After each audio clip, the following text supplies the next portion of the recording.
Hey everybody, it's Curtis from Real English Conversations, and today we're going to talk all about different types of surgeries.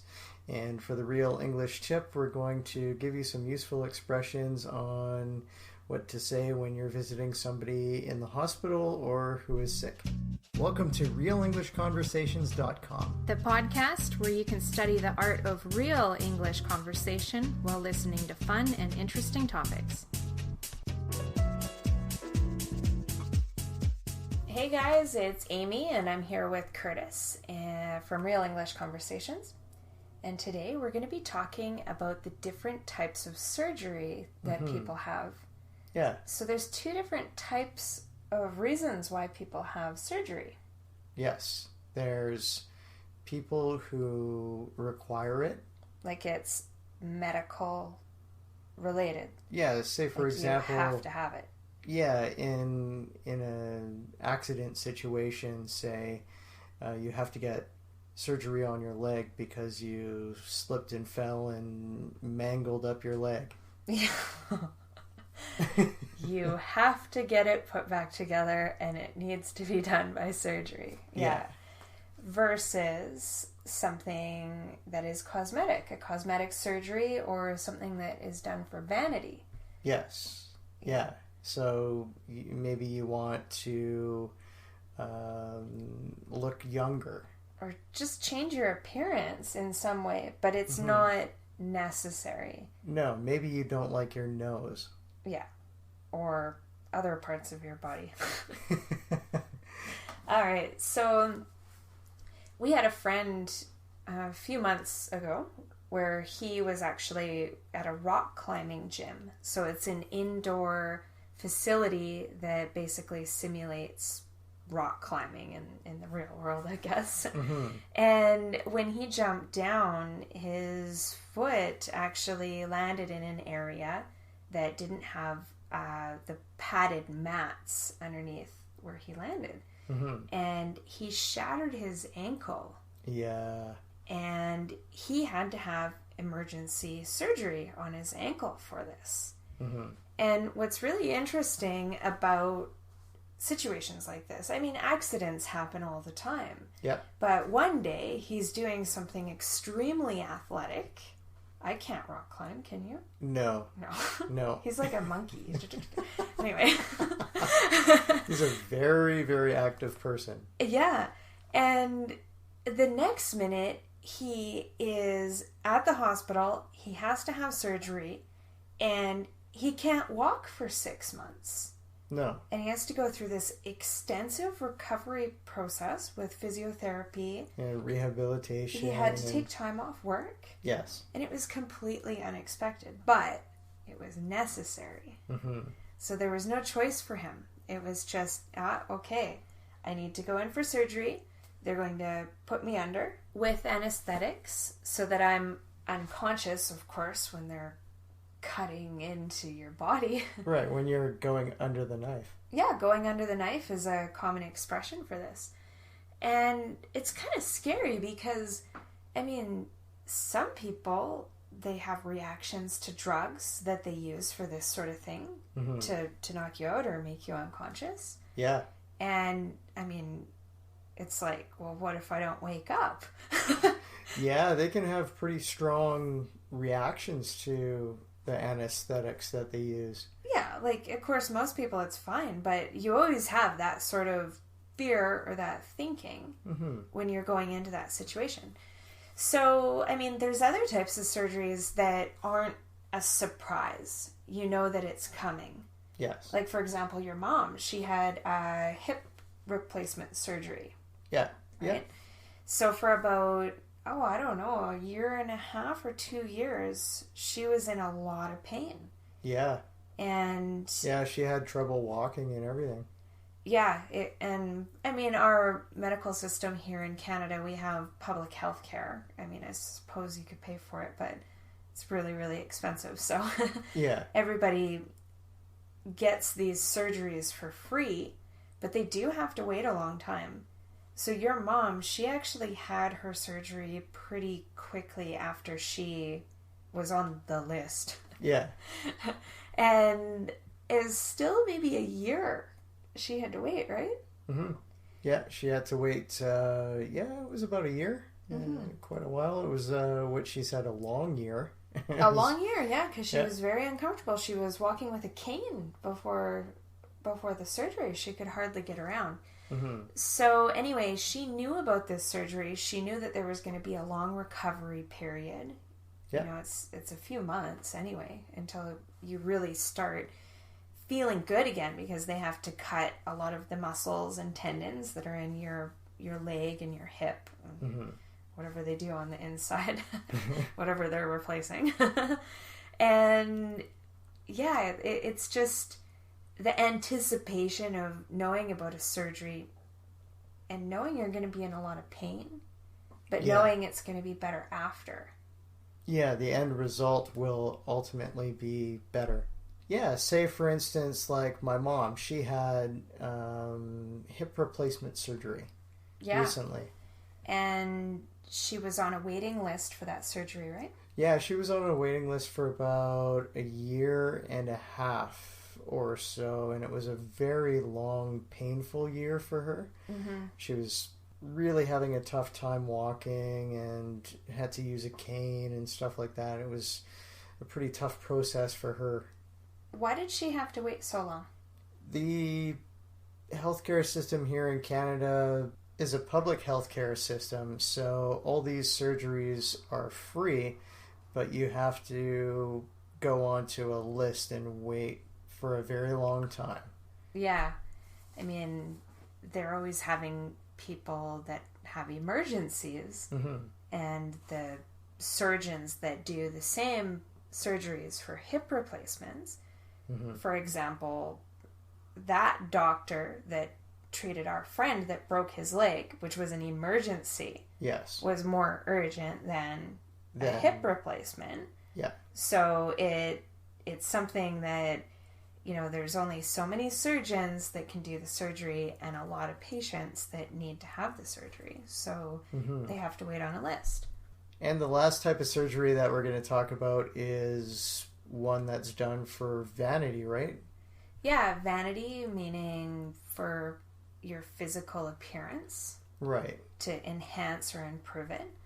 So this is something that obviously a person decides as a decision, something that they're really thinking about for a really long time. There's some part of their body that they're really, really uncomfortable with. Or unhappy with. Yeah, they look in the mirror and they're just like, oh, I wish I could change I this. wish I could change my nose. I wish I could change my breasts. I wish I could remove this stomach fat or have a bigger bum. There's so many different parts that people will have surgery on. Yeah, like there's, I mean, we were just doing a small amount of research on the internet before. There's like an ear surgery. It was like a top 10 procedure to have done is to have some sort of ear surgery. I've never heard of that before. No. Like I've heard of facelifts and, you know, all the other stuff. Tummy tucks and whatever. And then there was the eyelid one too. I didn't realize having an eyelid surgery was so common. But what I think, I guess for me, thinking about having these elective surgeries, I mean, I suppose it's because I don't have any part of me that I'm so unhappy with that I think about it every day, and I'm willing to go through a recovery process and actually be put on anesthetics. Oh, yeah. Just to have this procedure done. Like, I only want to go under if I have to. I have no choice. If it's an emergency situation. So the reason why we're actually talking about this topic and how it came up is because recently I've been thinking about having laser eye surgery. Okay. Because I actually wear contact lenses to see, and I have to wear glasses. And my vision is pretty bad. And I like doing sports and being outside and things like that. So for me, for example, if I'm in the ocean or the water, I always have to worry about my contact lenses coming out, or at nighttime you're really tired and all you want to do is go to bed, but you have to take out your contact lenses before going to bed. So it's something for me that I would really like to have this surgery done. But when I think about the fact that somebody is using a laser and cutting into my eyeball, which directly involves my vision, it seems really scary to me, because I can't imagine losing my vision if something was to go wrong by accident or something like that. Yeah, there's risks involved, right? Yeah, because I chose to do that surgery, which I didn't really need to have done. No. This is a case of an elective surgery. Yeah, I've only had one surgery really, and that was on my wrist or my hand for what's called carpal tunnel. Did you have carpal tunnel is when your hand goes numb because there's a nerve that's pinched in your wrist, right? Yeah, I felt like it was falling asleep all the time. Yeah. When you get that numb feeling, we say your hand is asleep or your leg. I was not asleep for that though. No, they just did local anesthetic. Right. Which they put like a freezing injection. It's kind of like when you go to the dentist and they freeze you. But you had your wisdom teeth taken out. Right? I did, yeah. A dental surgery. Yes. Yeah. And I was such a chicken with my... I'm very wise, but I only had one wisdom tooth that I guess I was born with. She's a wise chicken. A wise chicken? Yeah, you said you were a chicken. Okay, so I said I was a chicken, which means that I'm scared. Yeah. And then I also said I was wise, even though I only had one wisdom tooth instead of 4, which are those big teeth at the back of your mouth, your molars, that they recommend that you have taken out for health reasons, right? Yes. So a wisdom tooth, wisdom and wise, chicken. So I'm a wise chicken. Okay. A wise chicken, yeah. Yeah. So anyway, I was a chicken because I am a little bit scared of the dentist. So when I had to have this tooth removed, I didn't want to have the dentist like pulling on my tooth while I was awake. I feel like it would have been pretty traumatizing for me. So freezing your mouth wasn't enough for you. You wanted to be knocked out. Yeah, I didn't want to be conscious for the procedure. And I woke up and it was done and it was perfect.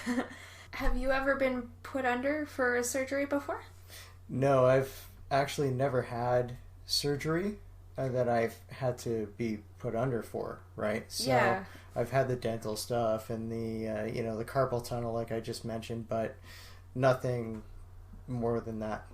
So how would you feel if you were in a situation where you had to be put under to have a procedure done? Would you be nervous? No, I don't think I'd be nervous because I'd know that I wouldn't be conscious for the whole thing. I'd just wake up and it would be over and done with. So okay. I would be more nervous if there wasn't something like that in place. Oh yeah, definitely. If they had to cut into you while you're awake, that'd be horrible. Anyway, that's it for this conversation. We've got the Real English tip coming up. Real English conversational tip.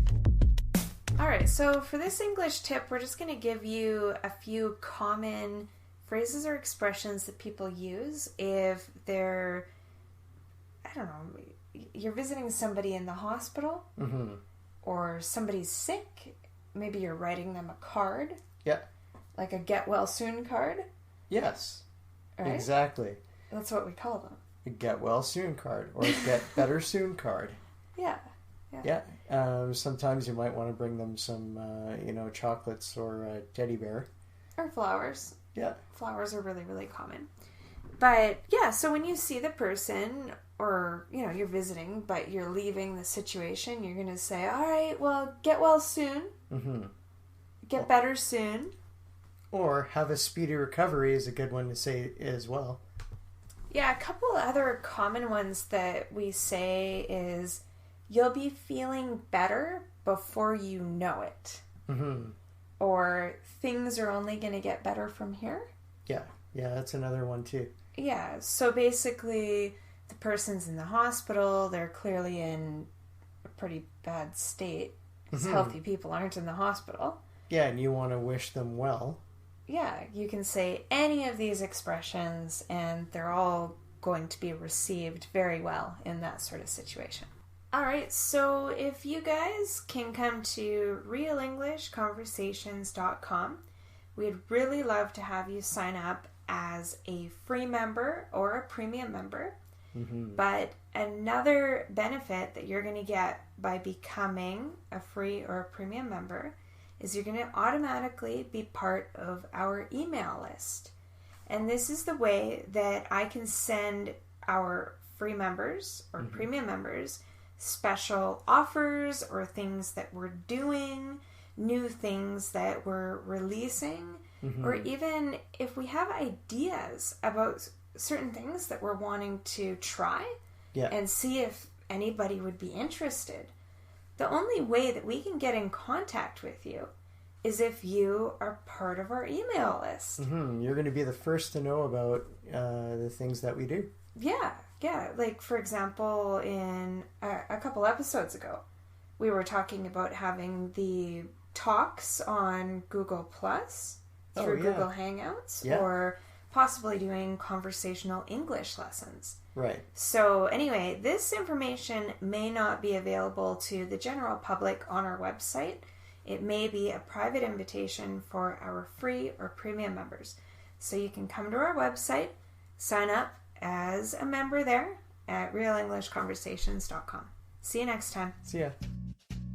If you've enjoyed this video, please take a moment and hit the like button to show your support for us. We'd also like to see you subscribe to our channel. There's a link either below the video, or you can click on the subscribe button at the top right-hand corner of this video. We'd love to hear your questions or comments about this episode. Feel free to leave a comment in the comment section below this video. Thanks for listening. We'll see you guys next time.